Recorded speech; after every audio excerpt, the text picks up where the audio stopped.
upang mag-isa at magbigay ng suporta.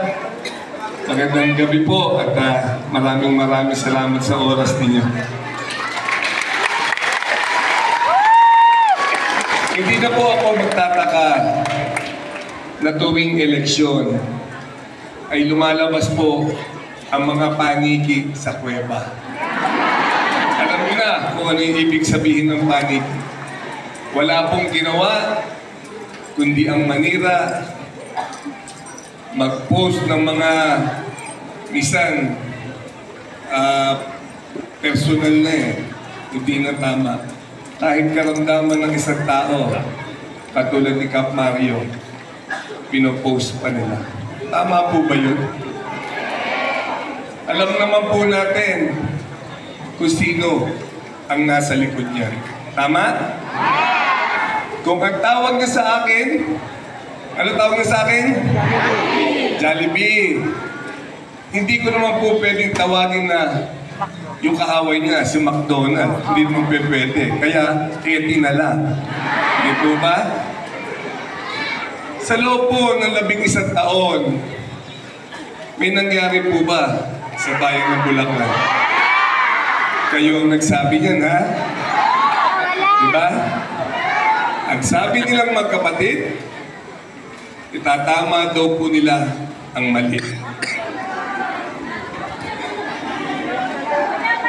Kung sa loob ng 11 taon, ginawa nila yung tama, magiging mayor ba ako?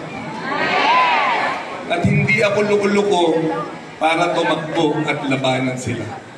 Naglakas lang ako ng loob dahil nakikita ko iba na ang sitwasyon at gusto ko na mabago ang bayan ng Bulacan.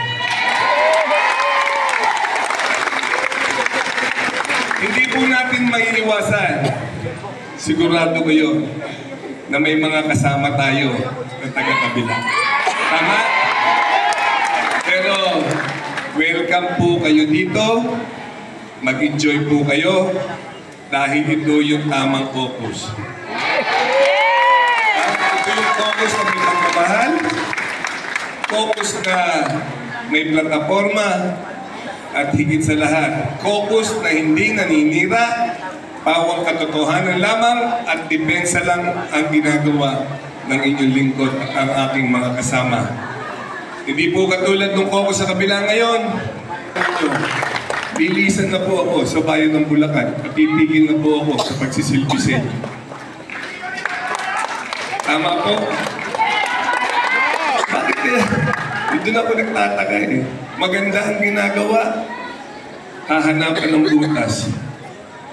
Ito pong lingkod bayan na to, yung dating nakaupo, mali ang ginagawa ng amo niya. Bakit kaya sunod na sunod? Hindi po ba? Anong klaseng lingkod bayan po yan? Kaya po ako po ay humihiling sa inyo kung ano po yung tiwala na ibinigay niyo sa akin. Sana ipagkaloob niyo po puli sa ating Best Vice at hindi lamang po sa ating Best Vice, kundi po sa ating mga kasama na walang konsehal. Nakita naman po ninyo, hindi pa nakaupo at mga nakaupo ay tumutulong na at may performance pa. Hindi po katulad sa kabila, pag nagsalita ang mga konsehal, walang ginawa kundi manira. Sa atin po, nakita nyo naman, ang gagalang, ang gagaling magsalita, at higit sa lahat po, may plataforma na iahain po para sa pangangailangan. Pupunta na po ako sa mga issues na binabato. Ang sabi po ng ating katunggali, may discrimination daw po. Ang ibig sabihin, may tinitingnan daw po ako, basta asul, hindi raw po nakakaakyat sa opisina ko. Napaka-unfair naman po ata yun. Ang hindi niya po alam, kada pumupunta po sa opisina ko, ay naka-lockbook lahat. Pag humihingi ng tulong, lalo na po pagdating sa gamot. Di po ba, buhat po nang naupo ako, may libreng gamot na po. Bukod sa RHU, may libreng gamot na po sa aking opisina at hindi po nawawala. Tinignan ko po yung logbook. Kung sino po yung mga madalas pumunta sa akin. Ayun, kamag-anak ko pa sa Bambang na nasa kabila. O magpapakita ako ng pangalan. Magalit na sila. Totoo naman. Kung kilala ninyo yung Toda, nagtatricycle, kolorong pa ata to. Yung Lando, yung Bonald, yung Josie, sila po ang mahilig humingi ng gamot sa munisipyo. Meron po ba akong pinipili? Wala. Yung dati po, na asul, kung kakilala ninyo, si Bamba. Ngayon po ay nasa atin na siya.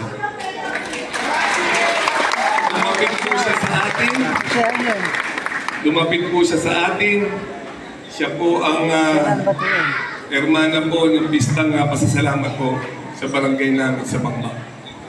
Pag-upo po niya, alam kong asul siya. Ano po, sabi ko sa kanya, ano ba ang kailangan mo?